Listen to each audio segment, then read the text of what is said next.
What is up, DTube Steam blockchain? So today I want to talk about. So I watched 5 minutes of mainstream TV today, and I have not really paid attention to TV the last 10 years. Maybe sometimes here and there, but usually not above 30 minutes of watch time.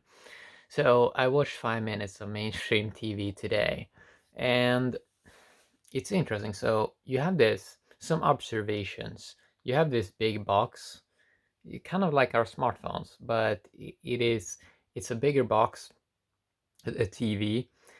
And the thing that first strikes you about that is that it really is a show. Same as we may not be aware of it on the smartphone, but this is also a TV show, or this is also a TV or an antenna.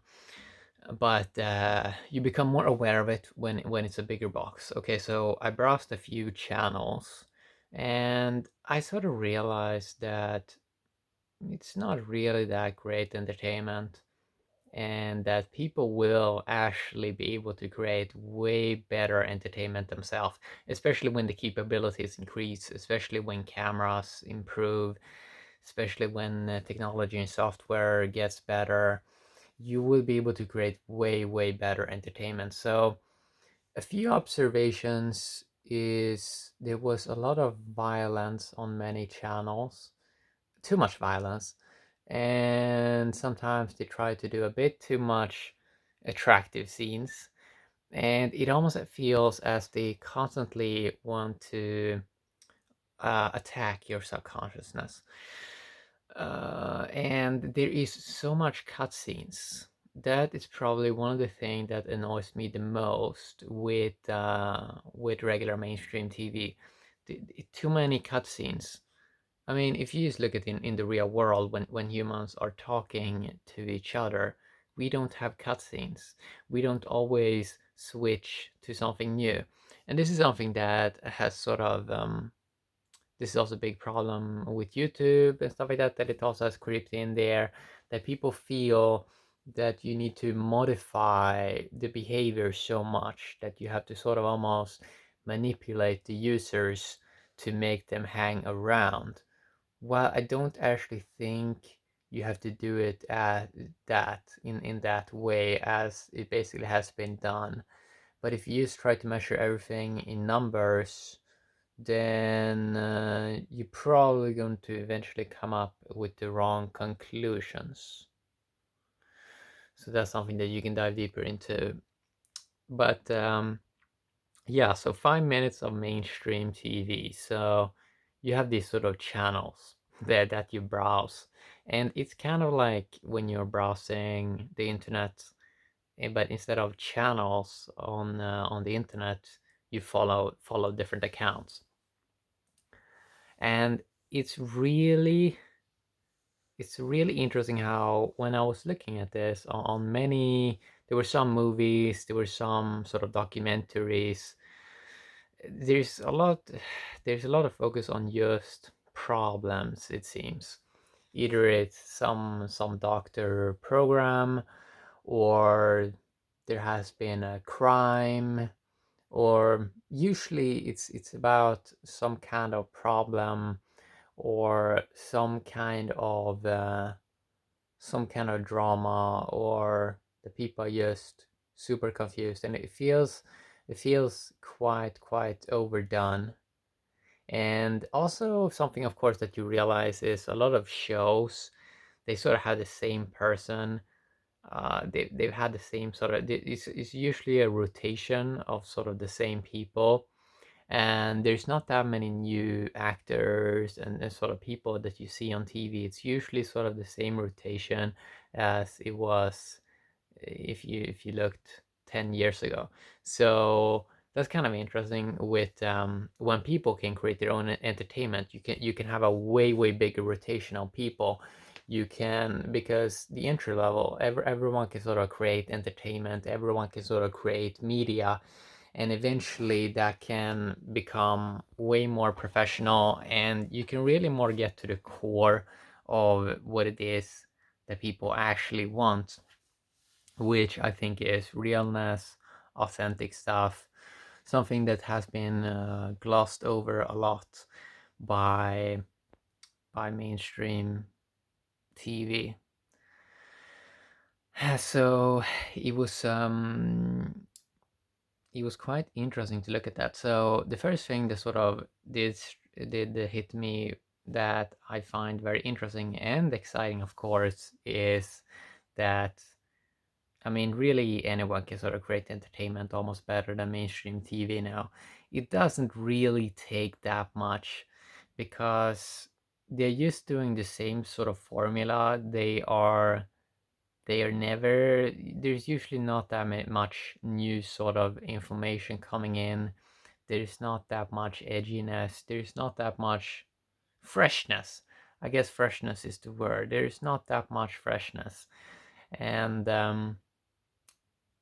it's kind of interesting because right now most people are sort of creating, like most people are not creating super good entertainment. But I think if people worked a little bit harder at what they're doing, paid a little bit more attention to what it is they're doing, then that actually can become extremely good entertainment. It can actually be something that people are willing to sort of tune into. So that's sort of going to be interesting to see how it's going to evolve over the next couple of years, as smartphone is going to become even more capable, where you can play more with audio, video, and animation.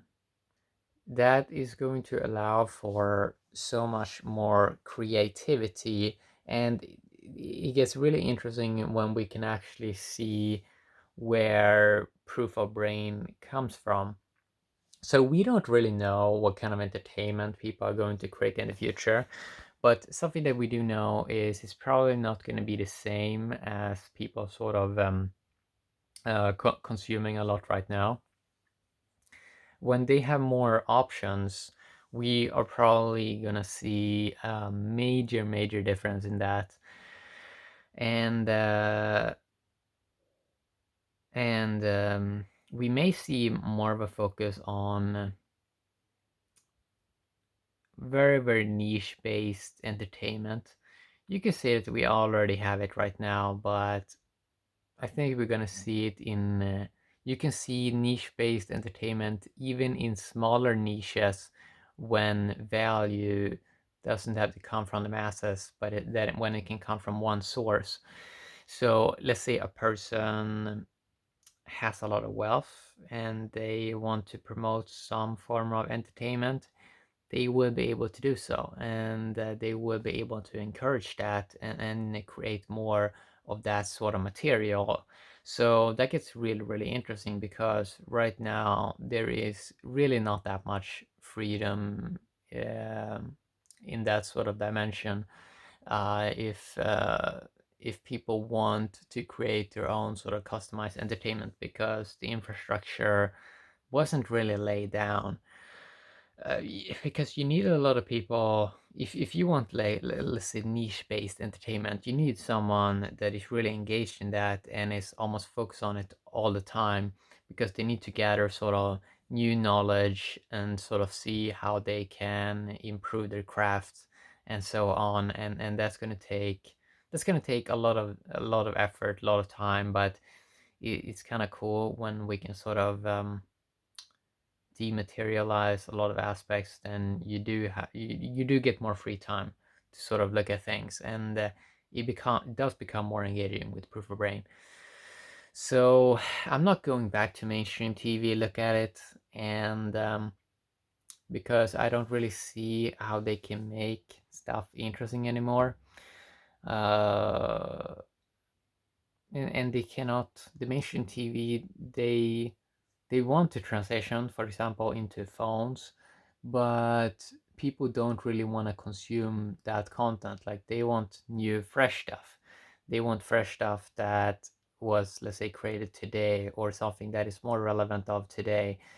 where, and I think that more focus is going to be to consume a specific, let's say, human being, instead of a lot of this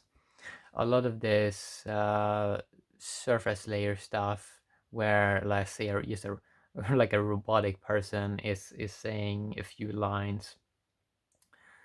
I think that the character development aspect is going to be something that people are going to be more focused on, that they want to know more from, let's say, a specific source. And we saw this, for example, with the Joker movie. We saw, I think it almost got a 9 IMDb rating, and I rarely see that. So you can sort of see that people are very interested in when one character becomes when that one becomes more developed and more interesting, and you can create a lot of entertainment around this, which I think is going to be way more exciting and interesting than what has sort of been done in the past. So mainstream TV, it feels like it tries to attack you too much, like your subconscious and all that, and it's quite annoying. And yeah, I mean, I think a lot of people just don't find it that engaging anymore, and that they're going to look uh, at other locations for entertainment, and that's going to open up a whole new industry, that where there's going to be huge demand for entertainment, great stuff, and then people can sort of fill that demand. Creators. Yeah, have a great day, YouTube and the Steam blockchain. Bye bye.